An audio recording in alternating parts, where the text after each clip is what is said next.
School Lane Casual Chats is brought to you by oldsschoollane.blogspot.com and is associated with Channel Frederator, Manic Expression, the Comic Book Cast, and the Reopened Nickelodeon Studios in Orlando, Florida Facebook page.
Welcome to a brand new episode of Casual Chats. I am Patricia. And I am Kevin. So today we are reaching the end of July with discussing about a franchise that means a lot to us because it pretty much was the foundation of our friendship. We're talking about Goosebumps. Goosebumps came out in a very interesting year because it was right when there was still Teenage Mutant Ninja Turtles. There was Mighty Morphin Power Rangers and Batman the Animated Series, which, dominated Saturday mornings. And, for the teenagers, there was teenagers who was watching MTV, like Liquid Television, Beavis and Butthead, Eon Flux, the Mats, and the Head. You had book series, obviously in the 80s and the 70s, but it's interesting with Goosebumps because you didn't really have a book series that took off like this. And I remember that it was so popular and so immensely, a phenomenon that people were literally collecting that. I didn't meet one person who I went over their house, and even if they weren't a fan, they had at least maybe 3 or 4 Goosebumps books in their collection. I actually knew about Goosebumps even before we met. So my story was that when I still lived in Philadelphia, I must have been around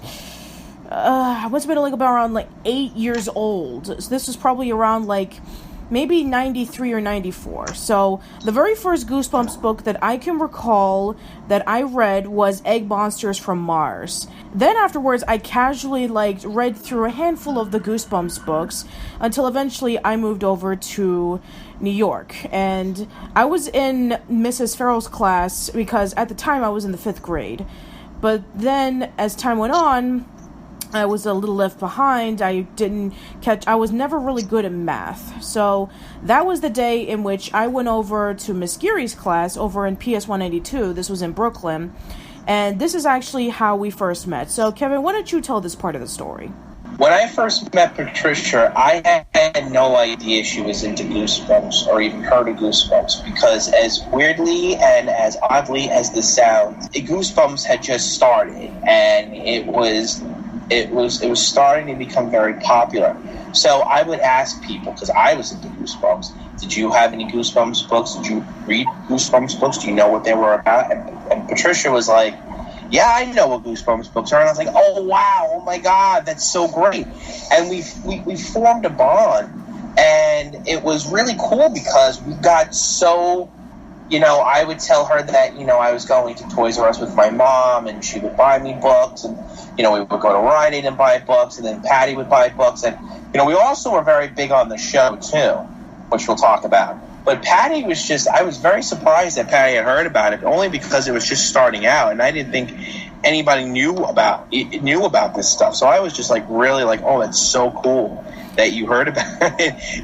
I know it sounds so weird because it's how do you not know Goosebumps? But surprisingly, in the beginning, not a lot of people knew Goosebumps or was getting into Goosebumps. So I thought this was so cool that Patty was into Goosebumps. We watched the show together, and that was really cool too. We met around 1996, so this was like around the time in which the books, they were popular, but when the TV show came out, that was when everybody bought the books. So my perspective of how we met was that it was the day that my class was graduating and I was not, because I wasn't able to make enough good grades. So I was transferred over to the class that I would eventually go to because I was making graduation cards for my friends who were at the auditorium, and they were doing the graduation ceremony. I was not allowed to go in there. So while I was making the graduation cards, I was just sitting on the desk, and then you came along and you said, "Hey, would you like me to give you the 25-cent tour?" And I was like, "Sure." Then when you showed me the classroom, one of the first things that you showed me was that you did a homework assignment that you were making Goosebumps recipes.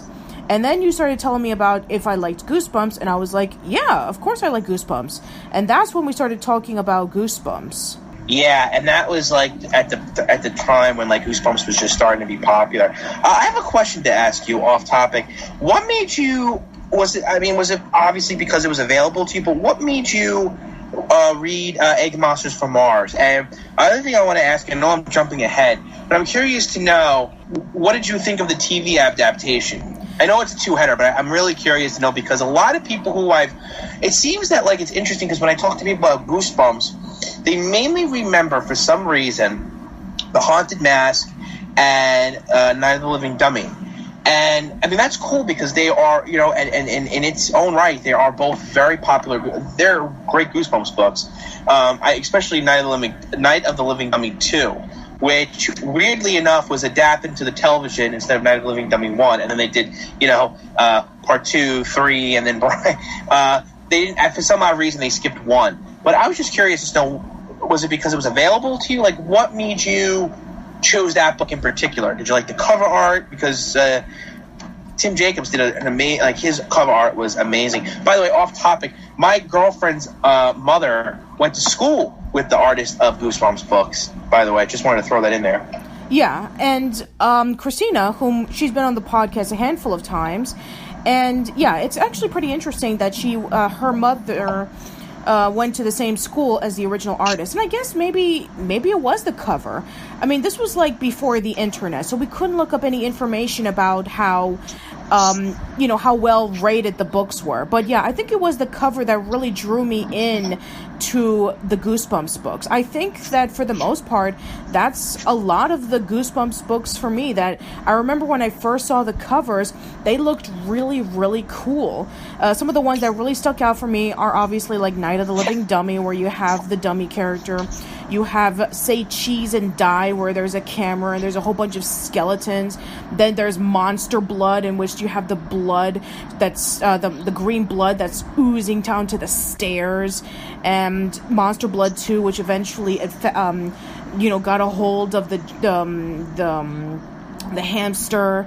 And yeah, there's a lot of cool Goosebumps covers. And I guess, a combination of both the cover and of the titles was what made me interested in checking them out. And I guess one of the first that I saw in school was Egg Monsters from Mars. And I remember renting that in the library. And then afterwards, I just was reading them casually. And then, this was like around the time in my old school in Philadelphia that I was pretty much a loner, that nobody really liked me. So I just basically tended to books or watching TV or playing video games as my ways to entertain myself, because that was pretty much all I had. And then eventually when I moved over to New York, that was when we first met, and that was when we started talking about Goosebumps and Nickelodeon and various things, and that's when we started becoming best friends. And then eventually the TV show came out, and then we started talking more about that because we were excited that, oh man, there's going to be a TV show based off of the books that we read. We need to watch this and we need to talk about it. And then that's when it pretty much exploded. That's when everybody started talking about Goosebumps. And also, I know that not only are you a huge fan of Goosebumps, but also R.L. Stine is like one of your major influences. Yeah, R.L. Stine has definitely influenced me a lot in my writing, and it was when I had heavily got into Goosebumps, I was inspired more to become a writer because of R.L. Stine.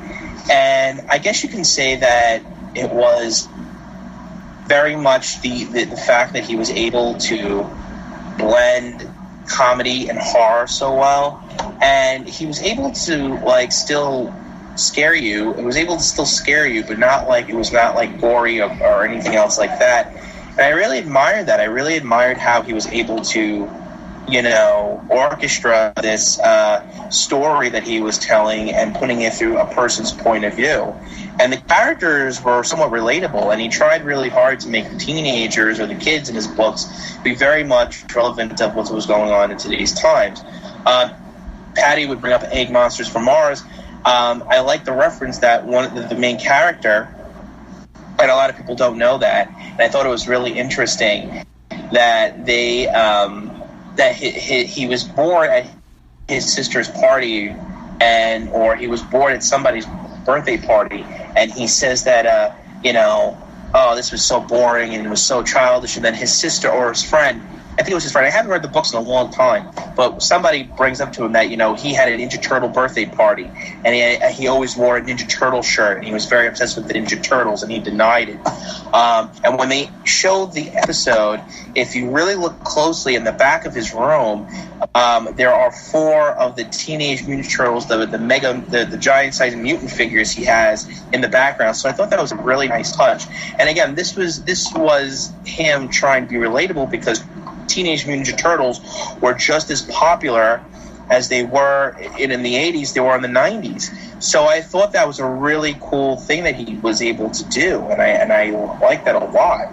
Yeah, and throughout the 90s, especially for us kids, the biggest debate that was going on when it came to horror anthology TV series was which one was better. Was it Goosebumps or Are You Afraid of the Dark? See, that was a tough call for me because, if you really look at it, they're really both Canadian shows. Goosebumps, the show, was filmed in Canada, and Are You Afraid of the Dark was too. But it's really hard because they're both different in their own way, because I feel that there was also Bone Chillers too. There was a lot of people trying to jump on the Goosebumps and Are You Afraid of the Dark train, and I think that there's a difference between the two shows is that with Goosebumps, if you take out the television show, it was really just your mind thinking about it. You really had to conjure the scenes in your head, which R.L. Stine mastered. With Are You Afraid of the Dark, you saw what was happening. You knew what was going to happen. But it's really hard to pick what was your favorite, what wasn't, because I think Goosebumps, they did a really good job of telling you stories, and still, just you saw, you're trying to picture what was going on in your head, whereas Are You Afraid of the Dark, you were watching it. You know what I'm saying? Because Goosebumps and Are You Afraid of the Dark, Goosebumps tapped into your fears. Same thing with Are You Afraid of the Dark? You know what I'm saying? And I think that was what made them both so different. You know what I'm saying? And I think when the television show came, I didn't really hear anything about a competition. I didn't really hear, well, this is better and that was better and this and that. I think when they started to do ones that were not based on, that were loosely based on the episodes, I think that's when there was competition. But most of the time, I think the shows were. I mostly think that they were both equally very good in their own way. I guess so. I think that I remember that in our generation that we read the books, but we watched Are You Afraid of the Dark, the TV series. But when we got older, that was when the new generation of kids were watching Goosebumps as opposed to Are You Afraid of the Dark, because Are You Afraid of the Dark, this was when it was having its revival era in 97. And that was like roughly around the time in which when the books were getting popular, and then there was the announcement of the TV show. And so there was, I remember that for people our ages, Kevin, we look back fondly on Are You Afraid of the Dark, but the younger kids, they looked fondly at Goosebumps because that was their first introduction to, the horror anthology series. And the revival of Are You Afraid of the Dark just wasn't as popular as the earlier ones because that was when they had the new cast. That was when, they changed a lot of the structure of the stories. And for a lot of people who grew up in our time, they just didn't really care about Are You Afraid of the Dark as much. And I think that for the most part, that's right, I forgot. This was also around the time in which, Goosebumps was starting to, write its own different styles of stories. This was when it was trying to, lean towards more of a teenage audience, and then eventually we had the reboot with Goosebumps 2000. Yeah. Now, what are your thoughts on Goosebumps 2000? I think that there are some that I remember that were good, but I remember that for a lot of people, they just flat out hated it. I liked it, but I don't love it. I thought the stories were good, but I really don't know why they had to call Goosebumps 2000, to be honest with you. The reason why was because this was around when the new millennium, this was when we were jumping from the 20th to the 21st century, so it was a big deal. I remember when a lot of things were just called 2000, making it seem like it's going to be futuristic. Ooh. I cannot tell you how many things were called 2000. There was Pokemon 2000, there was Godzilla 2000. There was, and of course there was Goosebumps 2000. So it was basically the times in which, if you called it 2000, that meant it was the new millennium. It was, now looking back on it, it just makes it really dated. Yeah, it does. So what was your thoughts on Goosebumps 2000? Well, I only read a handful of books. The one that that really stuck to my mind was about the cat. And it was fine. It was a pretty decent book. As for the others, I can't really remember anything about them. I think I've read maybe one or two. I think I remember reading one about that there was this car that was haunted that belonged to an older sibling or something, that she died in it or something. But as for the others, nothing that really sticks into the top of my mind. But Goosebumps 2000, I know what R.L. Stine was trying to do. He was trying to bring Goosebumps for, once again, another generation. This was probably around after the TV show was over, and when, that kind of genre was dying out. This was around when Harry Potter was coming out. So, around 2000, this was when Harry Potter and Animorphs started, taking over, kids reading books, and, the likes of Goosebumps was just pretty much fading away. And so I guess this was probably the chance that R.L. Stine wanted to hook in the new generation of kids, but in my opinion, it just didn't work. I don't recall anybody really talking about Goosebumps around the 2000s. This was when everybody was getting into the fantasy genre, like Lord of the Rings and Harry Potter and Chronicles of Narnia. That was when those things started becoming really popular again. So, as much of an admirable thing that R.L. Stine tried to do for hooking kids to reading horror books in the 2000s, I think that it just didn't really work. And not to mention that I think that with 9/11 happening, the kids really saw the true fear of terrorism, that something as scary as maybe monsters or ghosts or something like that just seemed kind of silly. And you have to remember, this is how pretty much it was back then, in which America was in a total state of panic. Everything needed to be checked out. There was a whole bunch of codes and different colors shading on of the threat of terrorism. So maybe that was why kids leaned more towards superheroes as well, because with X-Men and Spider-Man, it was about saving the world from evil. So I guess something like Goosebumps just wasn't prevalent anymore for the younger kids. Do you feel like Goosebumps though, like should continue, or should it be over? Well, Goosebumps has continued in some way, shape, or form. There have been a lot of Goosebumps TV movies that have been coming out. Like, I remember when The Hub, or Discovery Kids as it's called nowadays, they were showing a lot of TV movies based off of Goosebumps. And I remember that was really popular amongst the younger kids. And then eventually, this is my hypothetical thought, that I think that those TV movies becoming like really popular with kids watching them on the Hub, that eventually we would get the Goosebumps movie, the one that came out a few years ago starring Jack Black as R.L. Stein. What did you think of that? I've never seen it, but the only thing that I do know about the movie, was that it pretty much satirized the 90s. That it was just making fun of the 90s, and, it was referencing some things from the book, but I just remembered, like, everybody who watched it hated it, saying because it just satirized the 90s.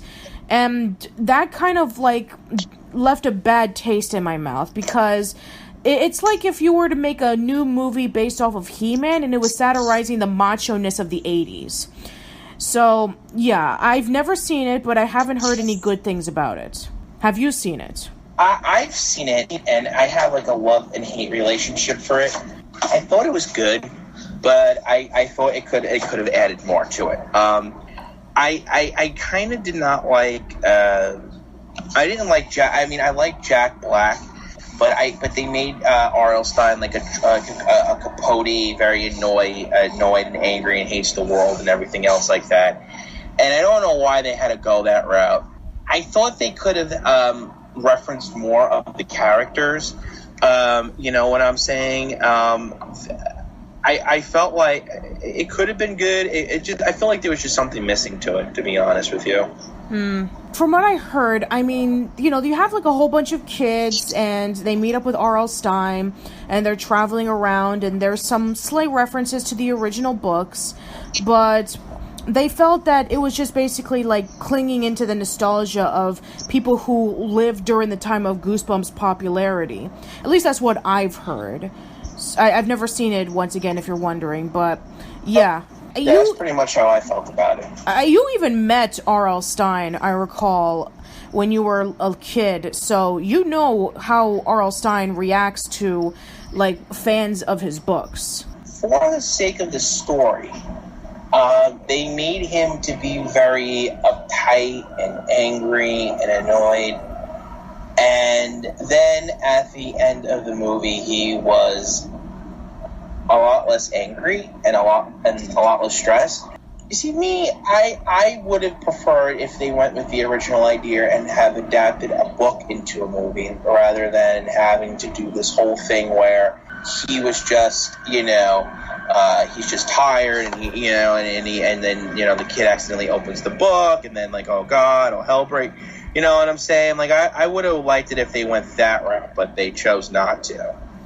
And I think that's, why I wasn't too crazy about the movie. Out of all the books from Goosebumps, which one do you think would have been the best as an adaptation? That's a tough one. That's definitely a tough one. I would have to say, I think Night of the Living Dummy one would have been good. Okay. Definitely that one. How about you? What would you pick? I mean, we want to go for a book that's very well known for, Goosebumps fans. But at the same time, we want to see if we can be able to think about horror movies that were around the time that, kind of like gravitated towards people in that sense of, being frightful. I remember that, a lot of people were kind of hesitant on that. If I had to choose a book, I would think maybe The Haunted Mask. Why The Haunted Mask? I think that The Haunted Mask would have been... It's a classic Goosebumps story. That's one. And I think that around the time, it was kind of like leaning towards more of like indie horror movies were becoming a little bit more popular. So I think that maybe something along the lines of Halloween... kind of like taking place around Halloween and with a scary mask that warps into her personality. We can make it like a psychological horror movie.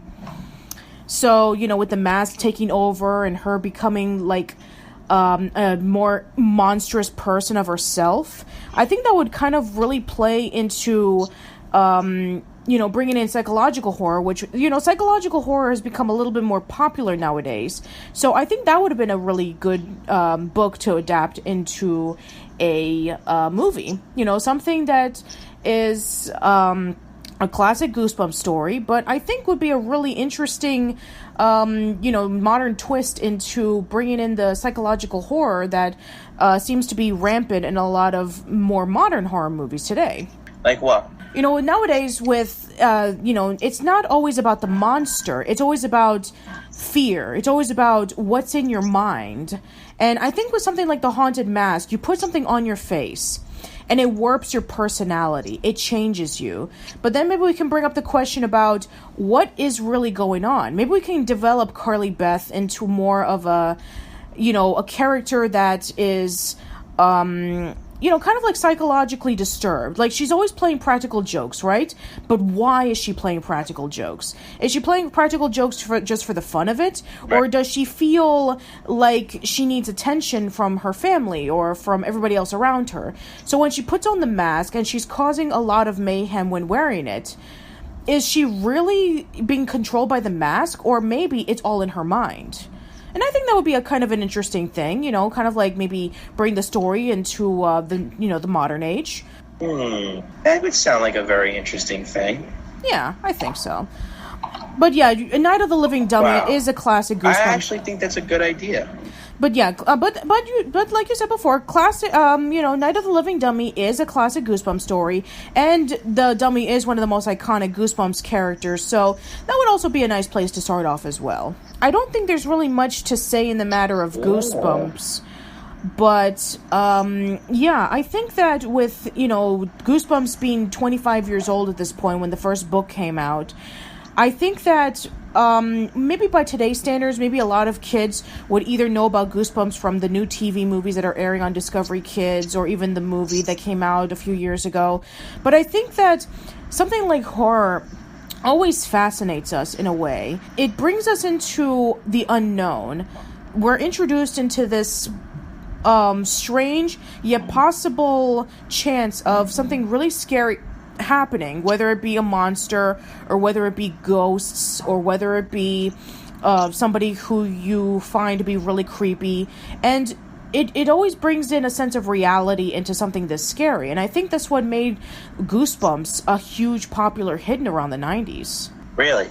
Yeah, I think so. I mean, let's think about it. I mean, we had Tales from the Crypt, okay, but Tales from the Crypt, at least for me, I wasn't allowed to watch because it was more leaning towards adults. But something like Are You Afraid of the Dark and Goosebumps was something that I was allowed to watch because, it aired on a kids channel like Nickelodeon or on Fox, and I was allowed to watch it, or with the Goosebumps case, I was allowed to read it. And it really brought in my imagination about seeing these characters come to life, seeing these monsters appearing, and, having the characters change in the course of the books. And it always reveals a really unexpected twist. Sometimes it could be good. Sometimes it could be for the good. Other times it could be for the bad. And that's what always kept Goosebumps really interesting. You never know what was going to happen. And I think that the mystery of it was what kept it appealing to me.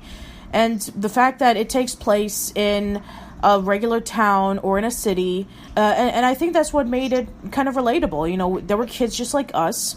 They were going through things, and then they found something that something unexpected happened, and they're just trying to figure out how to get rid of it, or how to solve the problem, or how to confront the fear. So I think that for the most part, it was just really fascinating.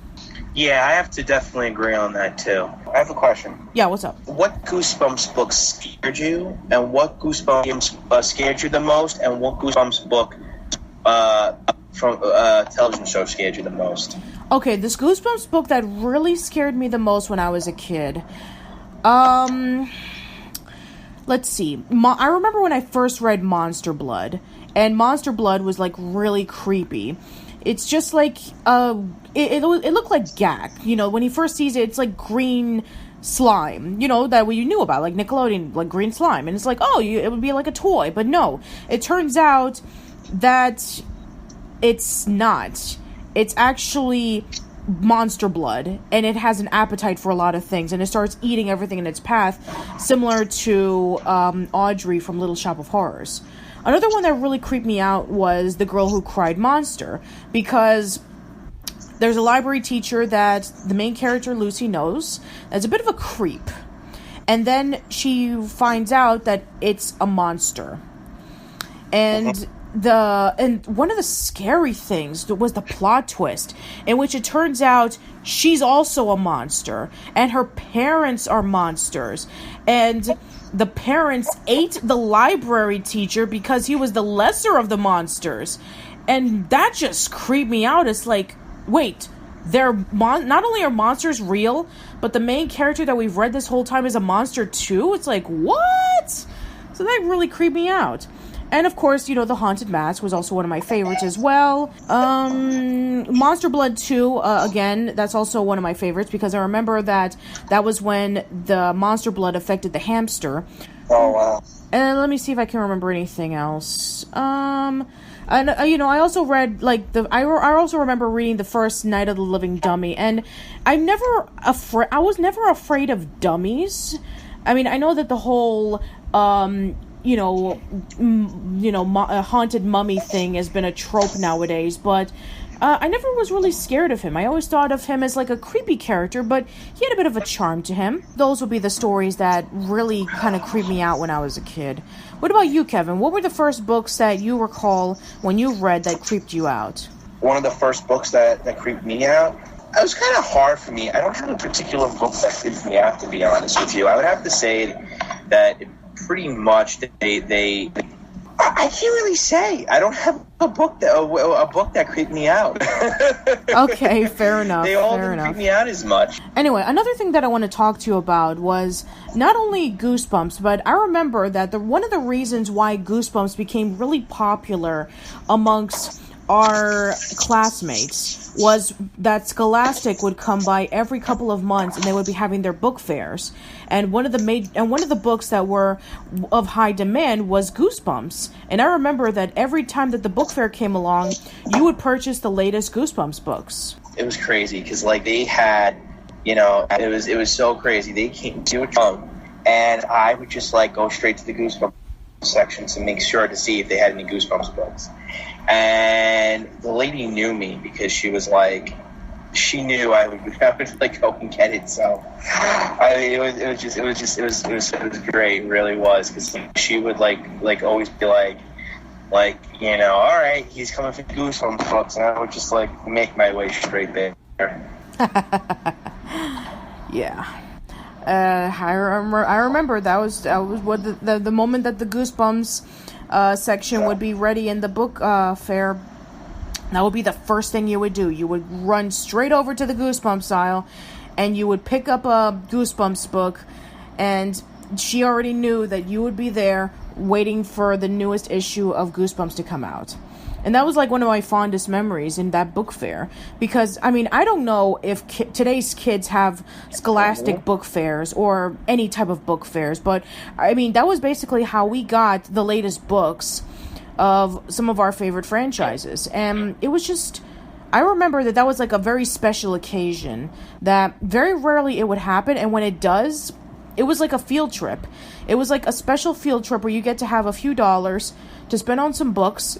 And then you just read them, and then you got to wait for the next time. And that was a really nice treat to look forward to.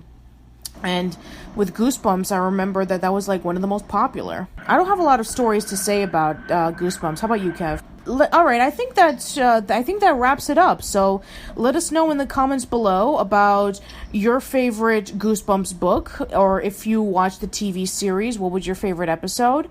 How did you first get introduced to Goosebumps? Did you watch the recent TV movies? Or maybe you first saw the 2015 movie as your first introduction. Please let us know. So yeah, that's it for us. Hope to see you around soon, and thank you for listening.